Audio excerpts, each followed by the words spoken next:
सफल होगी तेरी आराधना।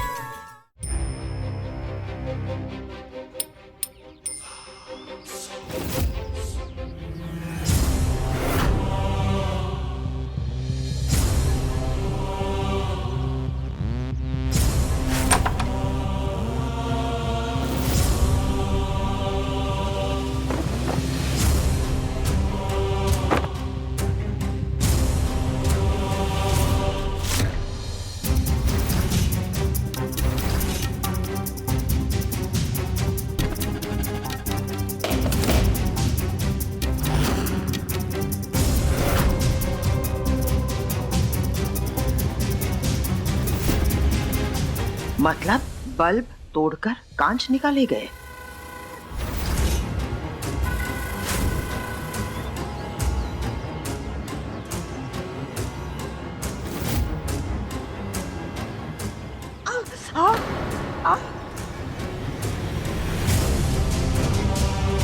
मांझे का ये हिस्सा तो बहुत तेज है। मतलब देवी का आराधना को नुकसान पहुंचाने की पूरी कोशिश कर रही थी, लेकिन माधव बीच में आ गया।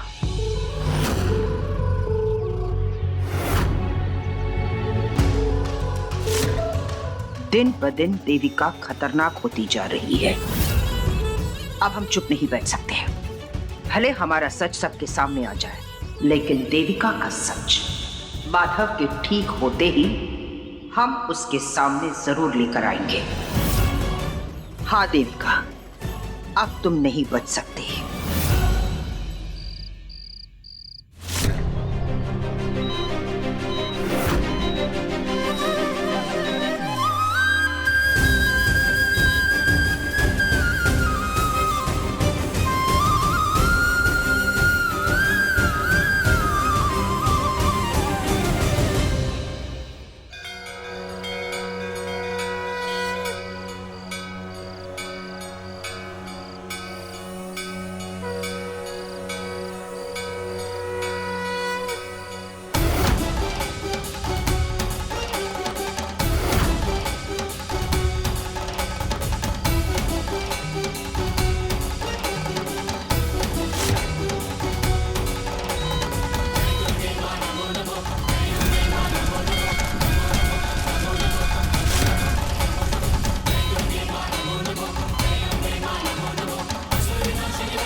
इंजेक्शन रेडी रखो, क्विक।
डॉक्टर, इनका बीपी लो हो गया और धड़कन भी धीमी हो गई है।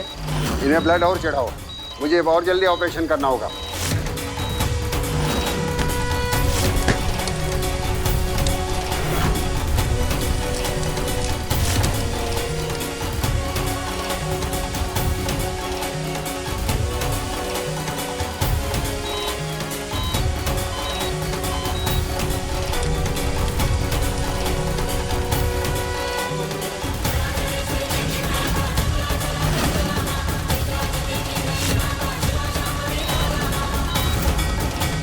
देवी माँ, मुझे ये संकल्प पूरा करने की शक्ति दीजिए ताकि मैं अपने सुहाग को बचा सकूं।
देविका,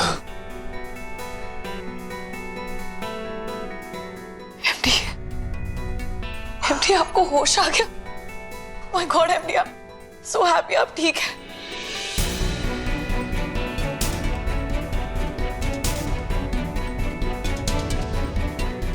जस्ट मैं 2 मिनट में आती हूँ फ्रेश होके, ठीक है? आप इनका ध्यान रखिए।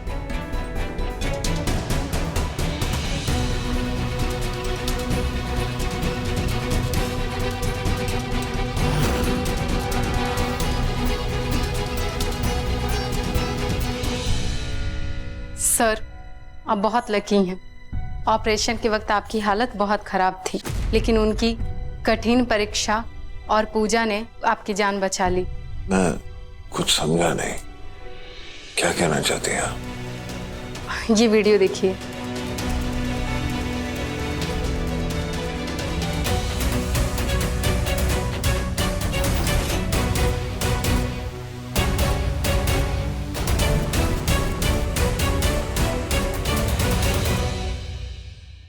मेरी फ्रेंड वहां पर थी, उसने ही मुझे ये वीडियो भेजा है। कितनी परवाह करती हैं ये आपकी। आज सिर्फ इनकी वजह से आप सही सलामत हैं।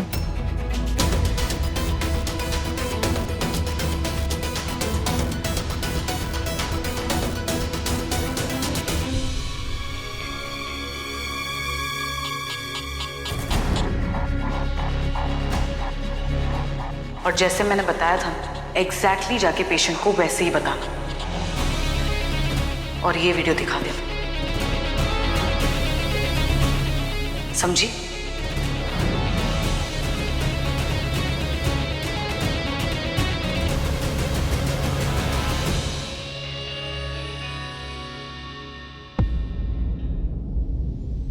आराधना, आराधना, साहब जी। माधव अब ठीक है। डॉक्टर ने कहा है सारी जांच हो चुकी है और अब उस पर कोई खतरा नहीं मंडरा रहा है। पेशेंट को होश आ गया है, आप सब लोग उनसे मिल सकते हैं।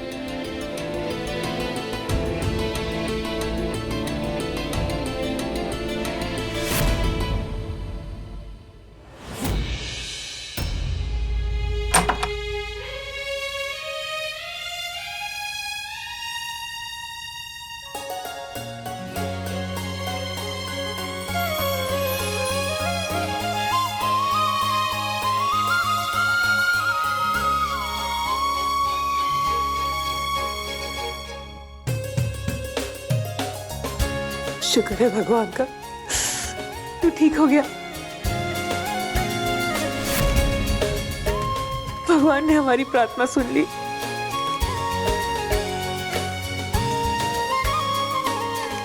आती, आप सही कह रहे हैं। किसी की प्रार्थना और अफज की वजह से भगवान ने मुझे बचा लिया।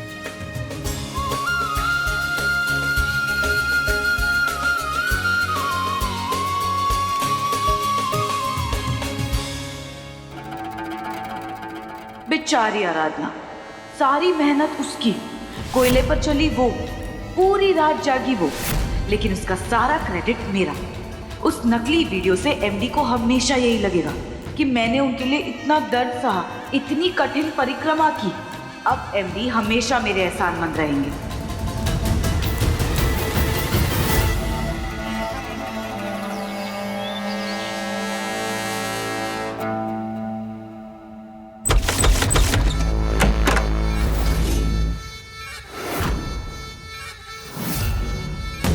जानते थे हम, अच्छी तरह से जानते थे कि तुम हॉस्पिटल में झूठ बोल रही थी। तुम्हारे चेहरे पर सच्चाई साफ साफ नजर आ रही थी। तुम्हें क्या लगा एक बार फिर तुम हमें बेवकूफ बनाओगे?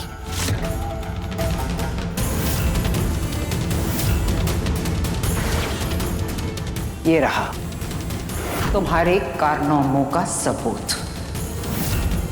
इस चरखी के साथ तुमने छेड़छाड़ की थी ना, और आराधना को नुकसान पहुंचाने के लिए इस मांझे को तुमने तेज किया था ना। लेकिन तुम्हारे प्लान का शिकार हमारा भाई बना। वो मर सकता था वो देविका। जब तक बात हम दोनों के बीच की थी हम चुप थे।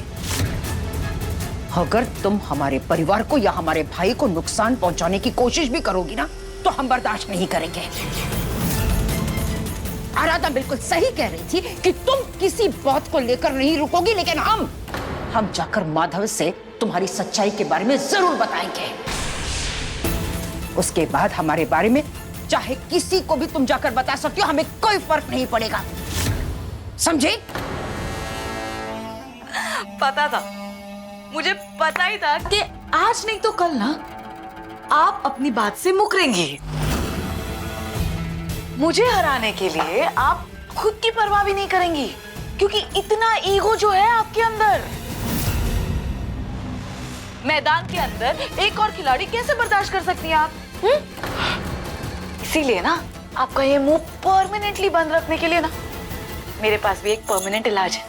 रुकिए।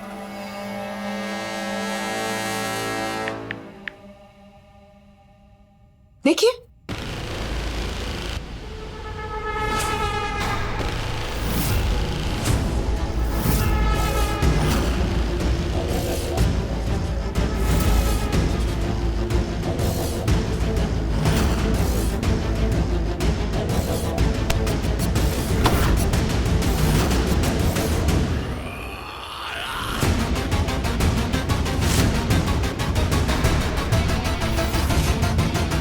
अब क्या करूं?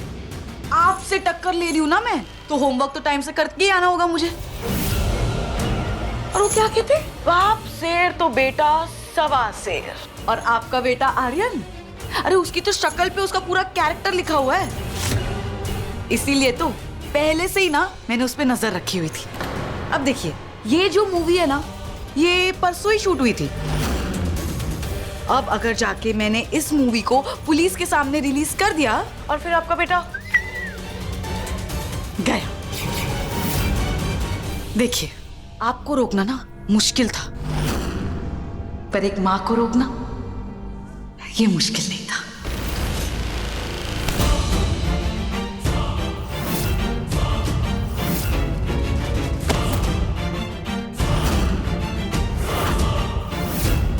मेनका कभी किसी पर हाथ नहीं उठाती, लेकिन अगर बात उसके बच्चों पर आ जाए ना, तो ये मेनका किसी को जिंदा नहीं छोड़ती। Oh my God!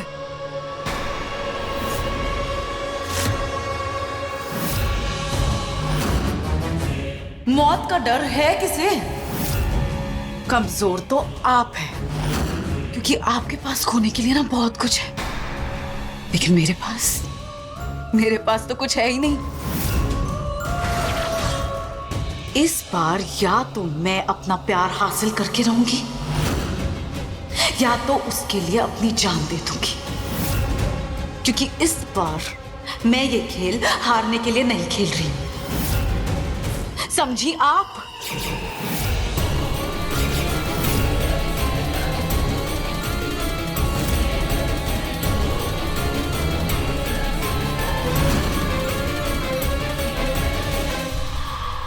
इसीलिए आपसे कह रही हूं, ये जो आपके इतने इमोशंस है ना, उन्हें थोड़ा काबू में रखिए और अपनी बात पे टिकिए,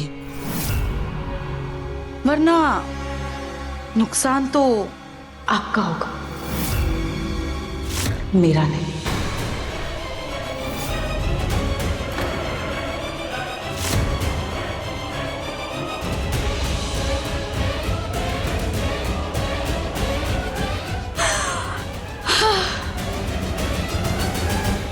MD,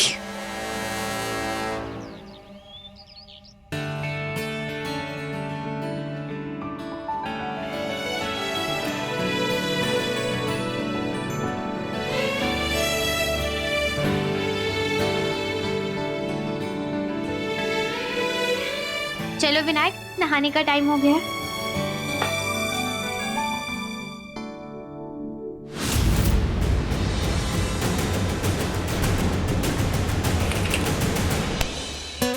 क्या हुआ? तुम ठीक तो हो? ये अचानक लड़खड़ाई क्यों? कोई चोट लगी है क्या?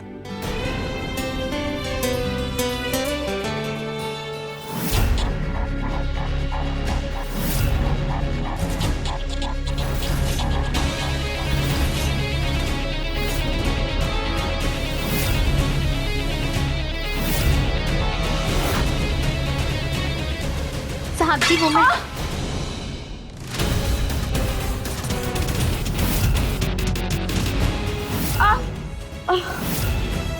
देविका, देविका, देविका, उठो, उठो, उठो, आराम से। सॉरी MD, वो मेरे पैरों में अभी भी छाले हैं ना, इसलिए फिसल गई। तुम क्यों सॉरी कह रही हो? अगर सॉरी होना है तो इस बात के लिए हो कि तुम यहाँ चल रही हो, यहाँ खड़ी हुई हो, तुम्हें तो आराम करना चाहिए। तुम एक काम करो, मेरा सहारा लो, और पैरों पे ज्यादा प्रेशर मत डालो, ठीक है? MD, पर अभी तो आप भी ठीक नहीं हो, मैं कैसे? मैं बिल्कुल ठीक हूँ, तुम अपनी फिक्र करो।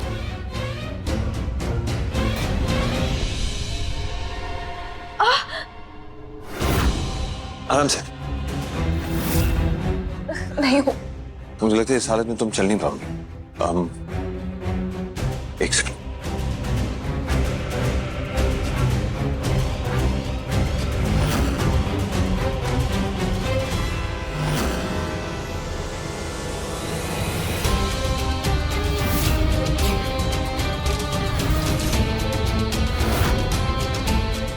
देखती जाओ आराधना, मैं कैसे तुम्हारी नाक के नीचे से माधव को अपना बना लूंगी और तुम कुछ नहीं कर पाओगी।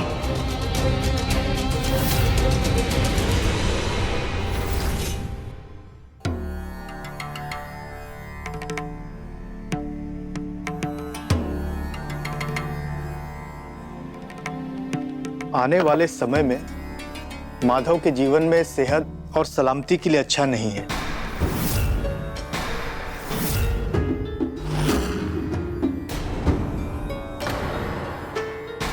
क्योंकि इनका जो मंगल है वो बेहद कमजोर है और शुक्र सप्तम भाव में है। इसी के वजह से माधव के ऊपर और पूरे परिवार के ऊपर संकट के बादल मंडरा रहे हैं और इस परिवार में किसी की बुरी नजर तो जरूर है।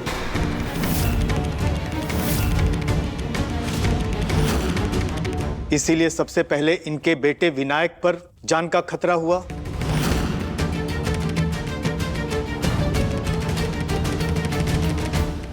और उसके बाद में इनके साथ ये हादसा हो गया।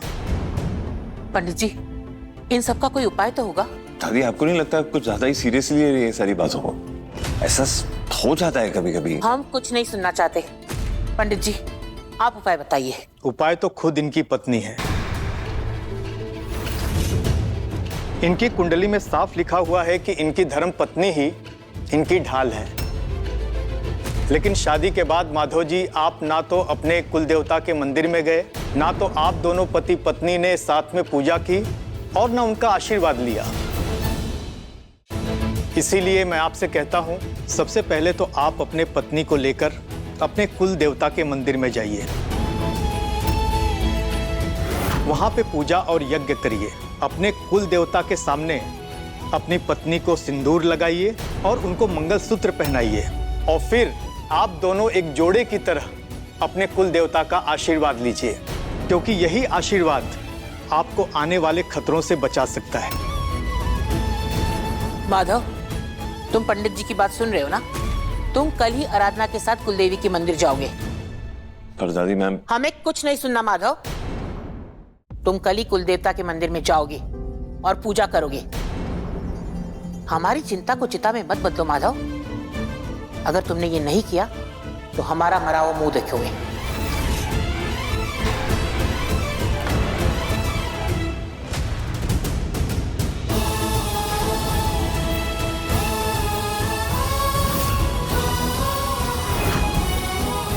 अगर एमडी आराधना के साथ चले गए तो मेरा प्लान फेल हो जाएगा। मुझे एमडी को रोकने के लिए कुछ करना होगा।